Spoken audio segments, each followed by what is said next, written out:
அனைவருக்கும் வணக்கம். இந்த வீடியோ மெசேஜில் நம்ம என்ன பார்க்க போகிறோம் அப்படின்னா டிஎன்பிஎஸ்சி அப்டேட்ஸ் தான் வந்து பார்க்க போகிறோம். தமிழ்நாடு மீன்வள சார்நிலை பணியில் அடங்கிய மீன்துறை சார் ஆய்வாளர். ஸோ அதை பற்றினா ஆகஸ்ட் 26 கவுன்சிலிங் மூலம் கீழ்கண்ட பதவிக்கு தெரிவிப்பவர்களுடைய தெரிவிப்பட்டில் செப்டம்பர் 1 அனுப்புறதாக சொல்லியிருக்காங்க. சரிங்களா?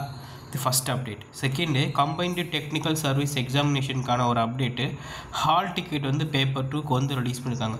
tnpsc.gov.in tnpscexams.in இதில் போய் எடுத்துக்க சொல்லிக்கிறாங்க. சரிங்களா? எடுத்துக்கோங்க. அதுக்கான ப்ரெஸ் ரிலீஸ் தான் இது. மற்ற எல்லாமே வந்து பார்த்திங்கன்னா 2 டேஸ்க்கு முன்னாடி வந்த ஒரு அப்டேட்ஸ். கீழே வாட்ஸ்அப் குரூப்பில் ஜாயின் பண்ணிக்கோங்க. நம்ம சேனலை குரூப் 2A ப்ரிலிம்ஸ் டெஸ்ட் சீரீஸ்க்கான பல்க் கொஷின்ஸ் தமிழ் போயிட்டுருக்கு, ஜிகே போயிட்டுருக்கு. யூஸ் பண்ணிக்கோங்க. சரிங்களா? தேங்க்யூ.